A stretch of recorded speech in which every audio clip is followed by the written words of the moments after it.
Okay, so for this next part, I want to talk about armature really quick. So it's kind of, I should have talked about it when I started the form, but let's talk about it now. We'll take a break and step back. Let's say that you were going to do an elephant, a dog, or something that, a table, something that needed legs or needed some sort of strong arm inside of it. You can take your cardboard and, let's see, I think I'll go about that far. You can make basically a roll. Roll that cardboard up.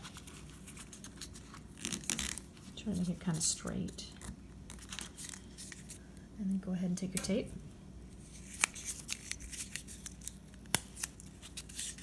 And secure it. So you'll notice when you make these, they're very tough.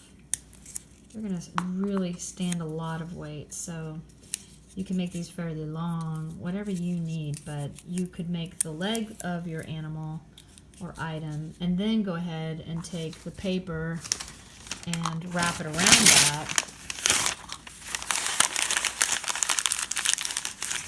to make it thicker. And just kind of and tape it down.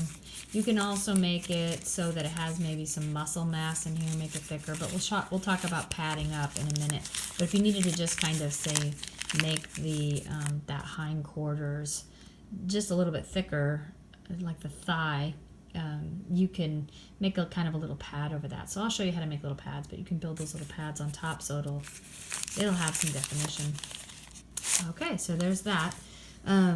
The other thing I will mention, though, that you'd want, if it's going into the body of an animal, you would want to keep a tab of some sort that's going to get inserted into the animal. So the leg, just think about how much the shown leg is, and then add that bit on the top to insert it into. Another thing you can do is if you're trying to mount something, so if you really wanted your whale to just kind of be mounted on a peg that goes onto some sort of platform, you could use it for that. What else? Same with any kind of like unicorn horns, anything like that. You can make them. Boy, they don't bend very well, but you could try. They do bend angularly, I guess. Anyway, work with it. It can be kind of fun. The other thing you can do too is just take a piece of cardboard. I don't know what shape, but you know, shape it the way kind of you want it, and then you can build around that piece if you just don't need something that strong, or you really want it to be bendy, but you want a little bit of continuity in the center. You can use just a piece of cardboard or a couple pieces of cardboard taped together, or bulk them up to make them stronger, and then build around them whatever it is you're trying to make.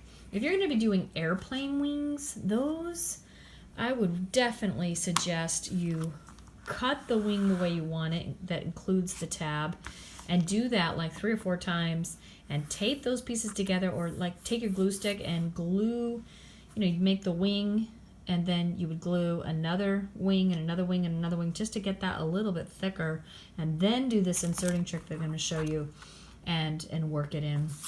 And you can even put in wire if you want to put in a piece of strong wire between the layers. Something so that it's going to not flop out. Because wings on an airplane do like to flop. So be cautious with airplanes if that's your choice. Okay, let's talk about inserting any kind of arms. I'm sorry, my camera is wiggling around. I hope you don't get seasick. You're looking at a whale and watching the camera flow. Okay, so I've cut out my my flipper, so I'm going to go ahead and insert it. Notice I made the flipper, that's the part that's shown, but I made some sort of insert tab. So I'll go ahead and, looking at my photo source out here, so I've got it kind of, over here so I can view it, and then I'm going to go ahead and, it's probably about right in here, and it just kind of hurt when you do this because you're like, wait a minute, I just formed all this and now I have to stab into it? Are you kidding me? But persevere, it's going to be okay. Go ahead and dig in there to make sure you've got a bit of a hole. So you've dug in and you've got that. Then you're going to go ahead and insert it. Now, if you think you just don't need, like I made these fairly long, you can always cut them back. It's hard to make them longer, so this might be just a little bit too long. So I'll go ahead and cut that. And I may even kind of take the corners off to make sure that it inserts more smoothly, so it's not hooking up on that corner. And hey, that's a good fit. So there it is. So I just stab it in there and then go ahead and do some tape. Now the tape, I don't want to like tape the whole fin on, but I'm going to go ahead and just at the base. See how it's attached to the, it's half onto the cardboard and half onto the base of the, onto the body of the whale.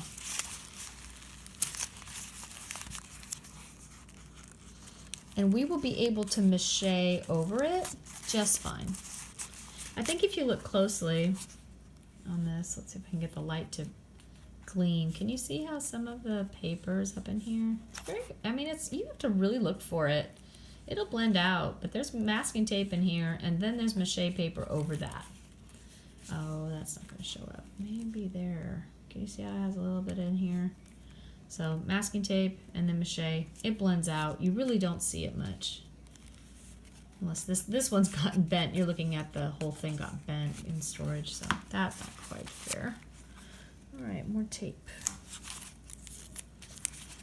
And I'll tape that down. So you may also be wondering how, oh, I'm sorry. How on earth am I going to be able to guess how these things are shaped? Well, once you make the core, the body of what you're doing, you can actually lay that body down onto your piece of cardboard and draw. And go ahead and, so here's my fin, if I were to cut that out. You know what I mean? So, I'm sorry. I'm looking through the lens and not really looking at the paper. That does not help. But it would be that idea. You would go ahead and just lay it down, see how it would work, and then make sure it has a tab to it, cut it out, and then you would go ahead and, like, if I were to make the tail, I would actually just cut into the back and put the tail right in that part and then tape it down. Okay, that was at the back here. Go ahead, and again, you can just lay it onto your cardboard and make sure there's that area where you leave some sort of tab, and then just go ahead and you would draw the fin on to the whale. And you can kind of gauge it and erase, and you know, to see it's the right size. Compare it to your photo source, and then insert it. Okay, so there's that. Now, now that we have that, boy, I can't believe how time flies. Now let's talk about padding. So once you've inserted everything, you feel like it's stable enough and it's not going anywhere and everybody's kind of firm.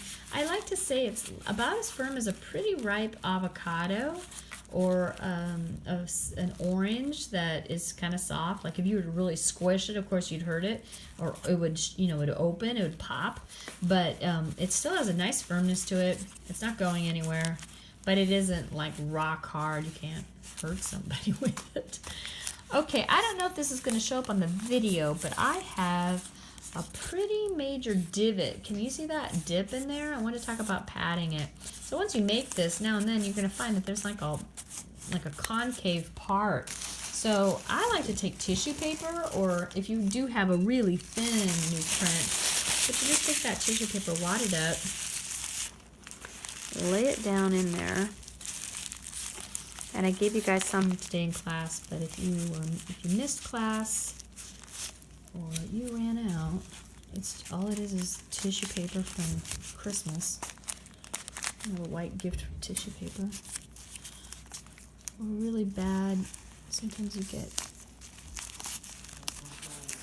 used tissue paper from years and years of being reused. That save that stuff. If you're really crafty and you like this, you can use it and just fill it in, and voila, my hole has been formed into. Any crevices you think, that's really, whoa, look at that, wow. That's not stable. So I can go ahead, I'm gonna rip a portion off. Yeah, wow, case in point. Go ahead and fill that. Cram it in, and then just kind of pat it over. Make sure it's the shape you want. Well, that was a little discovery. All of a sudden it just punctured right in. Oh, hand! Wow! How are you doing? Sorry about that. Okay, don't try that at home. Okay. Anyway. Actually, do try that at home. Oh, come on, tape. Be nice. I'm trying to skimp on the tape. Okay, so now I don't have that hole, although I have a flap. So I will secure the flap. Okay.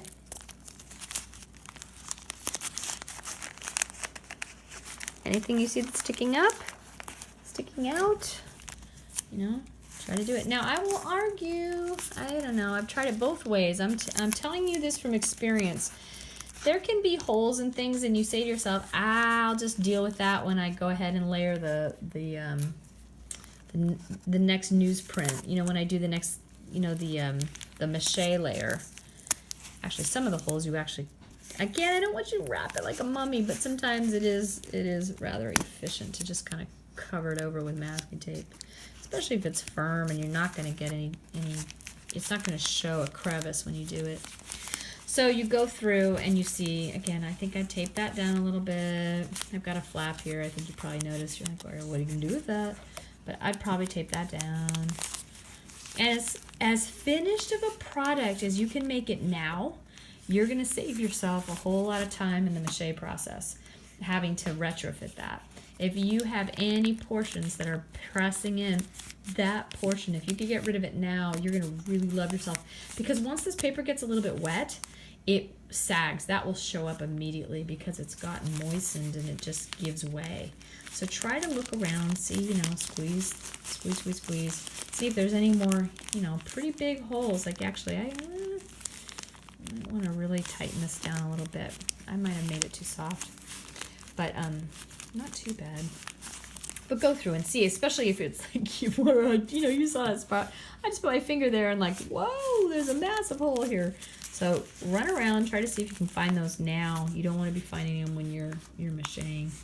And we'll do mache next week. So if you could come to class with a form that has been made out, and please come to class with your photo sources. I want to see what you're working on, and if I have to help you, it's really helpful for me to be able to see these. So, yay. All right. Thanks so much.